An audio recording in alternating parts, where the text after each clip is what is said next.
Why hello, it's me Harley, back again for yet another video. And no, I am not trapped in my bathroom forever and ever and ever, hence why my makeup is still the same and I'm still in the same t-shirt from either 1 or 2 videos back. I am too lazy to do my makeup multiple times and stuff, so while I've got it on, I might as well do multiple videos. Why am I coughing and sounding like I'm dying? Why have I got massive bruises on me? Well, I've got bronchitis. Oh my god. I actually ended up in hospital on Sunday. How did I end up in hospital because of bronchitis? Let me tell you something. I am sounding so much better now. I have delayed uploading a video until the Friday instead of the Tuesday because on Tuesday I couldn't speak. Like, sometimes I find it hard now to speak. I can actually speak now, which is something I didn't have the pleasure of a while ago. Well, I've been suffering with a sore throat and coughing for several days. About a week. However, it's been progressively getting worse. It was a Saturday night to start with, and I thought to myself, you know what, I'm probably going to have to go to doctors on Monday. But seeing as the doctors isn't open on the weekends, and it's only open during the weekdays, I thought I'll go in on Monday, get an appointment, should be fine. I'll have no problem until then. My POTS wouldn't let that happen. If you don't know, I have a syndrome called POTS. Big P, small o, big T, big S. If you want to know what side effects that has, I can leave a link below so you can go watch that, because boy does POTS have a lot of side effects. And one of them is it can really drastically affect your immune system.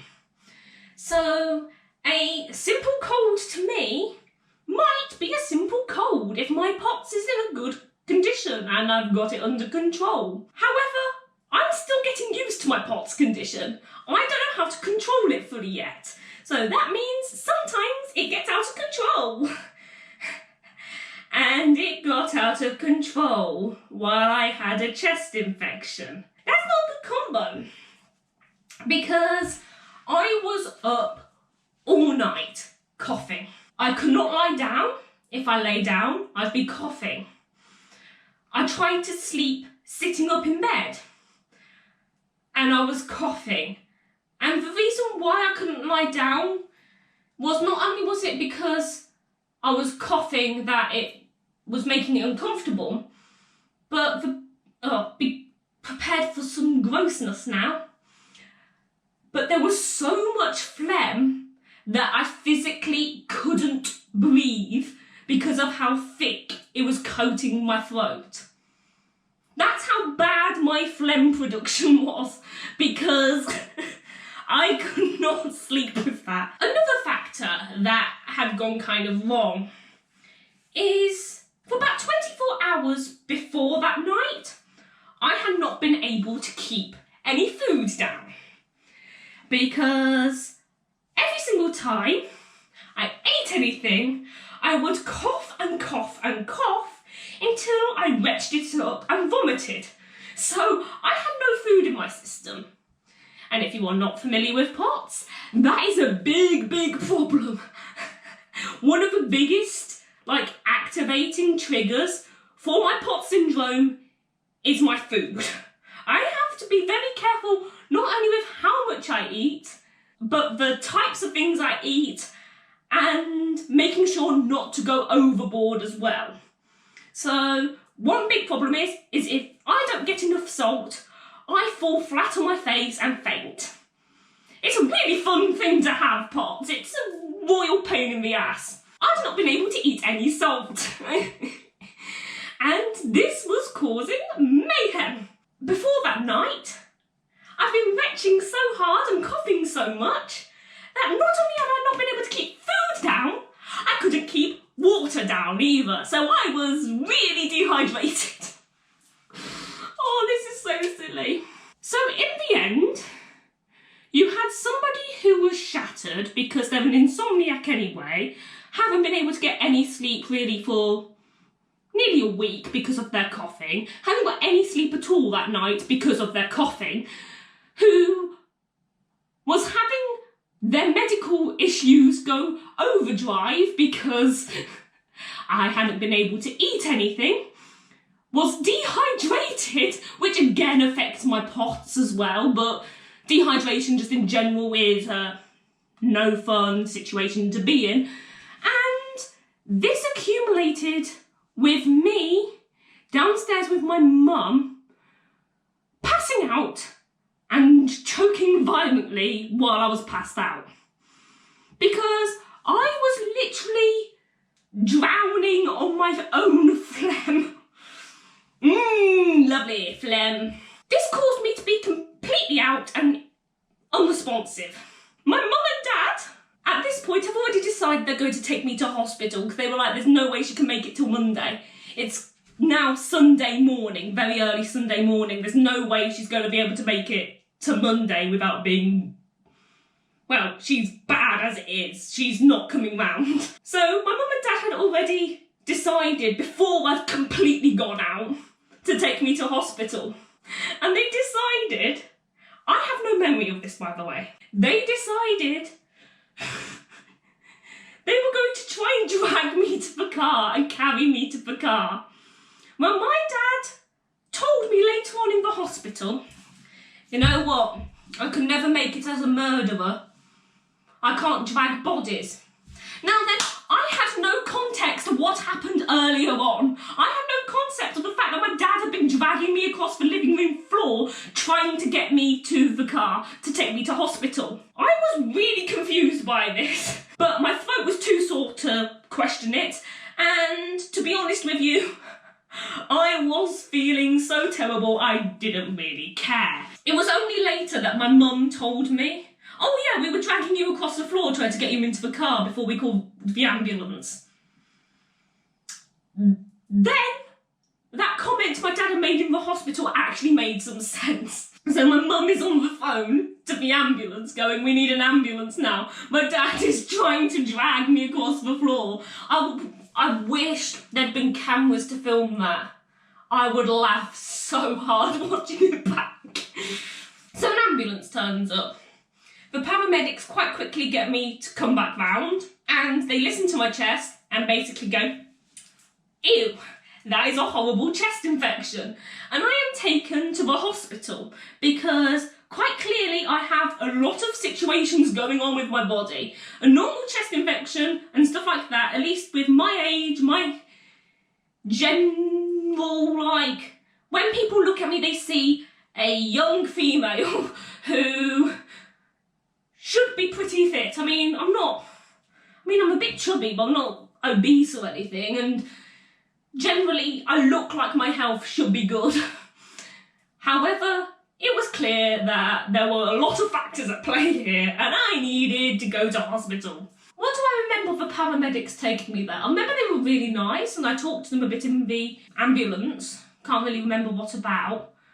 And I also remember that before we left the house, my dog hates people coming to our house. If you are a postman, she will bark at that door. Like, we have postmen and women running from our house after they've posted letters, because my dog is a Welsh collie and quite a big dog. So when she barks, it's intimidating. And when they see her size, it's intimidating. What they don't realise is once the postmen and women have run away, she usually goes, and whimpers because she wanted to say hello. Very mixed messages coming from my dog. Usually, this kind of thing happens. But my little Bobo girl is very, very intelligent. She clearly knew that they were helping me, not threatening me. She actually came up to them and did her, like, thank you move. So, like, please, thank you, like tapping them and stuff, and actually let complete strangers inside the house tickle her, which is, she will do that, but she usually takes several minutes to build up the courage to be able to do that. But no, with these paramedics, she just went straight up to them and went, "You're helping my mum. Thank you. I don't know who you are, but thank you." I love my Bobo girl, but that's basically all I remember from the paramedics. I then have vague in and out memories of being at the hospital. For instance, I remember I had to have like blood tests done, and they were intending to put a catheter in me so they could give me water and stuff, like saline water and things to rehydrate me. This didn't go to plan. If you don't know me, you won't know this. My veins do not like to be got. I have had multiple nurses and doctors and stuff say that my veins are very, very fast to shrink away, are very hard to locate, don't like to give blood and give it very, very slowly. So I'm getting hiccups now, so that'll be fun bit to add to my video. Just generally, my blood and my veins is a pain in the ass. In fact, my blood is so awkward that even though I tried to do blood donations when I was healthier, I was denied it because my blood was too much of a pain in the ass.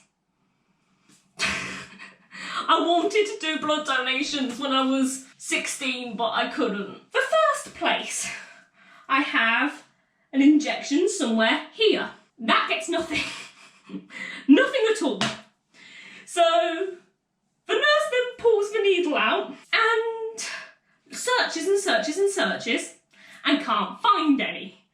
So she then gets a second nurse to come and try and get some blood from me. So then she then injects me where this lovely little bruise is. I don't know if you can see that, but like right on the corner of my wrist there.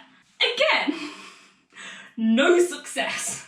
Finally, she then goes to this part of my hand here. And the reason why I've got such a lovely bruise there is because she was finally successful in achieving my hiding vampire blood. I say it's vampire blood because it's hard to get hold of. It's like a vampire's, it's secretive. It doesn't help that I was severely dehydrated because I hadn't been able to keep any water down. They had planned to put a catheter in me, as I said. In the end, they just settled with the blood tests. I think, okay, that's probably all done for now, whatever. And during this time, something very, very interesting is happening in the bed next to us. Now then, I can't see anything because there's big blue curtains up, but I hear a lot. And I see the odd bits and bob. I believe this woman was high on God knows what. And she has two police officers with their bulletproof vests and stuff guarding her in the hospital. She was also handcuffed to the bed. She was screaming her head off, effing and jeffing, like, it was like listening to Jeremy Kyle with the added bit of like 24 hours in A&E or 24 hours in like a police cell or something like that. I hope this woman's okay. She didn't seem injured because once they let her handcuffs off and stuff, she did try and make a run for it, and I didn't see any blood on her. I didn't see any like thing physically wrong with her. So hopefully that's a good sign. I hope she's okay now, and I hope that her son is as well. Because I know this woman had at least 2 kids. She had an older son who had been called in at 5 AM to come down and help his mum out of a hospital by the staff. I could see that there was very mixed emotions in the woman with this, but I don't know, that might be whatever she's got in her system. In fact, I remember they also had to force her to take blood tests as well. They were like, we want to take your blood, and to start with they were like, oh, can we take your blood? And she was like, no, I refuse to. And in the end they went, we have permission to extract this from you with like force if it's not going to work. And in the end they managed to get blood from her, but again, as I said, there was a lot of elements to this. The only other thing I know about this woman is that she had another son, probably under the age of 16 and things, because it sounded like, for all intents and purposes, what I could hear, And I wasn't intentionally listening, but it was a very loud conversation right next to me, so I'm gonna overhear stuff. I can't mute my own ears. And all I know is that social services were involved and that this kid was in hospital. And that's all I know. So yeah, that was a whale of a time in the accident and emergency department. That was, yeah, entertaining, fun. It wasn't. I also remember that they had a radio on in the background. The only songs I can remember hearing are, well, I can't remember the songs exactly. I think they had Little Mix, don't remember which song. They had Bruno Mars and it was Grenade. Really enjoyed that.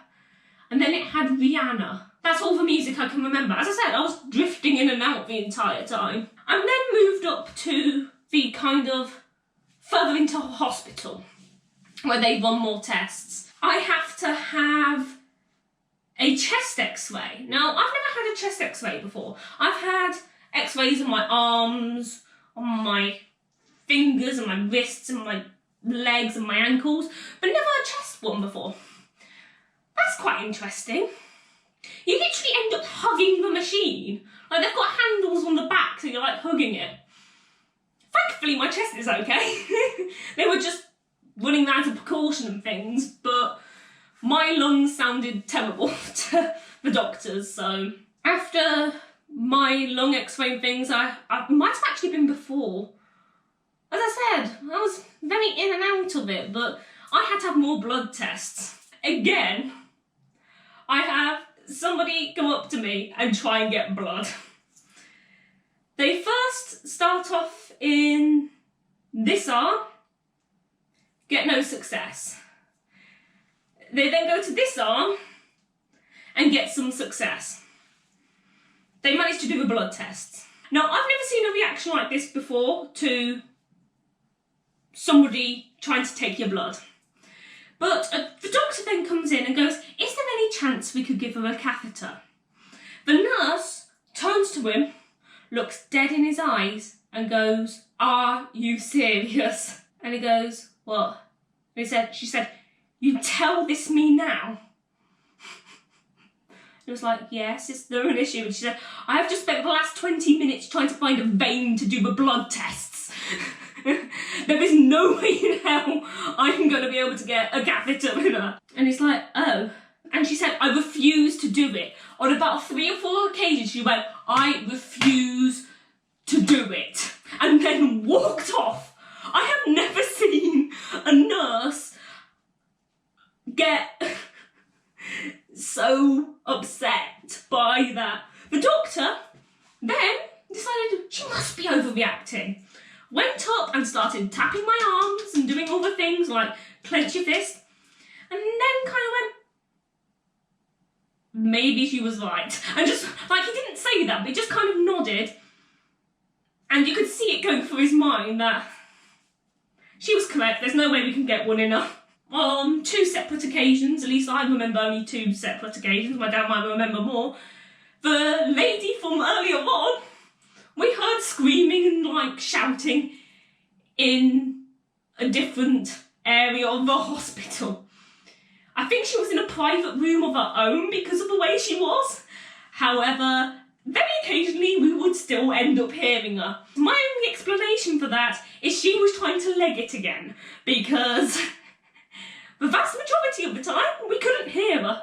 And I know she wasn't just quieting down occasionally, she'd have been screaming at that level for the entirety of the time. I just know it from my previous encounter next to her.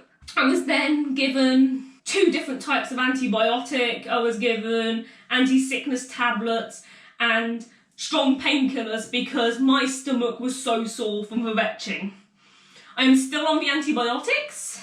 I am no longer on the anti-sickness tablets, yay, that's a plus. And I'm no longer on the strong painkillers. So now I've just got to continue taking my antibiotics. My cough should be clearing up soon. I seem to have spread my lovely chest infection to my mum and dad, but because they don't have POTS syndrome, they haven't had it quite as severe as me. At least they haven't been passing passing out. So yeah, that's how I ended up in hospital. It's not often that you are in one bay and a nurse is in the bay next to you and you're both singing along to Bruno Mars's Grenade in the accident emergency department. Because you guys both can't resist that song. And even though I was choking my way through most of it, to Pipple Beans, bye!